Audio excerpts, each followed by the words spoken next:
ഒഴിവ് സമയങ്ങളിൽ കടൽ കാണാൻ പോയിട്ടുള്ളവരല്ലേ നമ്മളെല്ലാം? കടൽ കാണാൻ പോവാറുണ്ട് ഒഴിവ് സമയങ്ങളിൽ. രസകരമായൊരു എൻജോയ്മെൻ്റാണത്. ഈ കടൽ എന്നതിന് ഇംഗ്ലീഷിൽ 2 വാക്കുകൾ പറയും. ഒന്ന് സീ, മറ്റൊന്ന് ഓഷ്യൻ. ഈ സീയും ഓഷ്യനും തമ്മിലുള്ള ഡിഫറൻസ് എന്താണ്, വ്യത്യാസം എന്താണെന്ന് ശ്രദ്ധിച്ചിട്ടുണ്ടോ?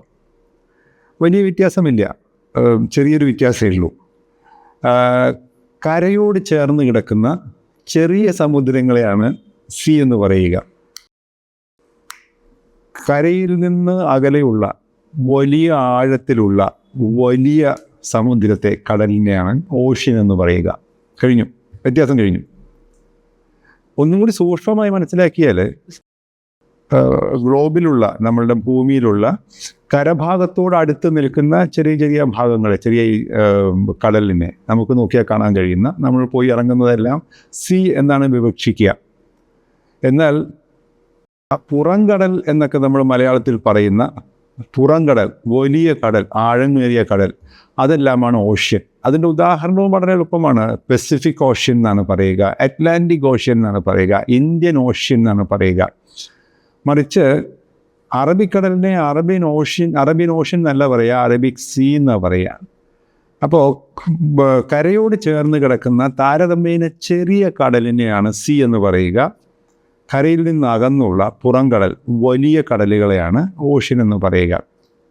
ഏതാനും വ്യത്യാസം ശ്രദ്ധിച്ചാൽ ഓഷ്യൻ ആഴം കൂടുതലായിരിക്കും, സീ ആഴം കുറവായിരിക്കും. സീയോട് ചേർന്ന് കടൽ, ഈ കരയോട് ചേർന്ന് കിടക്കുന്നതുകൊണ്ട് അതിൽ കടൽ വിഭവങ്ങൾ, മത്സ്യസമ്പത്ത് എന്നൊക്കെ പോലെ ജലജീവികൾ കൂടുതലായിരിക്കും സീയിൽ.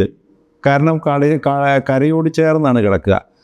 ഓഷ്യനിൽ ജലജീവികൾ താരതമ്യേന നമ്പറിൽ കുറവായിരിക്കും, ഉള്ളവയെല്ലാം വലിയതായിരിക്കും. തിമിംഗലം, സ്രാവ് എന്നൊക്കെ പറയുന്ന പോലെ വലിയ ജീവികളായിരിക്കും ഓഷ്യനിൽ ഉണ്ടാവുക. കരയോട് ചേർന്ന് കിടക്കുന്ന സീയിൽ താരതമ്യേന ചെറിയ ജീവികൾ, മത്സ്യങ്ങളും ഒക്കെ ഉണ്ടാവും, എന്നാൽ നമ്പർ കൂടുതലായിരിക്കും. ഇതാണ് പൊതുവിലൊരു വ്യത്യാസം. ഒരു വാക്കുകൂടി ഇവിടെ കൂട്ടിച്ചേർത്ത് പറയേണ്ടിയിരിക്കുന്നു. ബേ എന്നൊരു വാക്കുണ്ട്. 3 വശവും ചുറ്റപ്പെട്ട കരയിലേക്ക് തള്ളി നിൽക്കുന്ന ജലവിഭാഗത്തെ ബേ എന്നാണ് പറയുക. നമ്മൾ പലപ്പോഴും കേട്ടിട്ടുണ്ടാവും ബേ ഓഫ് ബംഗാൾ എന്ന്. നമ്മളുടെ ഇന്ത്യയുടെ കിഴക്ക് ഭാഗത്തുള്ള ഭാഗത്തെയാണ് ബേ ഓഫ് ബംഗാൾ പറയുക. അതുപോലെ ഗൾഫ് ബേ ഉണ്ട്, ജിബ്രാൾട്ടർ ബേ ഉണ്ട്. അപ്പോൾ 3 ഭാഗവും കരയാൽ ചുറ്റപ്പെട്ട അതിലേക്ക് തള്ളി നിൽക്കുന്ന വെള്ളത്തെ നമ്മൾ ബേ എന്ന് പറയും. കരയോട് ചേർന്ന കടലിനെ സീ എന്ന് പറയും.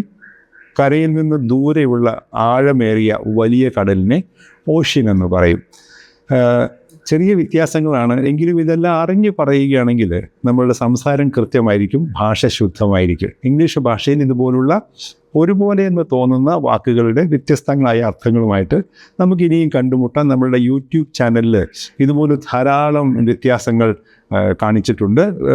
പറ്റുമെങ്കിൽ സബ്സ്ക്രൈബ് ചെയ്യാൻ നോക്കുക, കഴിയുമെങ്കിൽ സുഹൃത്തുക്കൾക്കും കുട്ടികൾക്കും ഒക്കെ ഷെയർ ചെയ്യാൻ നോക്കുക. കുട്ടികളെന്ന് ഞാൻ പറഞ്ഞത് സ്കൂൾ കുട്ടികൾ, കോളേജ് കുട്ടികൾക്കൊക്കെയാണ്. അവർക്കെല്ലാം ഇത് ഷെയർ ചെയ്ത് കൊടുത്താൽ അവരുടെ അറിവ് കുറച്ചുകൂടി ഷാർപ്പായിരിക്കും. കഴിയുമെങ്കിൽ ഷെയർ ചെയ്ത് കൊടുക്കുക. ഇതുപോലുള്ള വ്യത്യസ്തങ്ങളായ വാക്കുകളുമായി നമുക്ക് ഇനിയും കണ്ടുമുട്ടാം. അടുത്ത പ്രാവശ്യം കാണുന്നവരേക്കും ബൈ.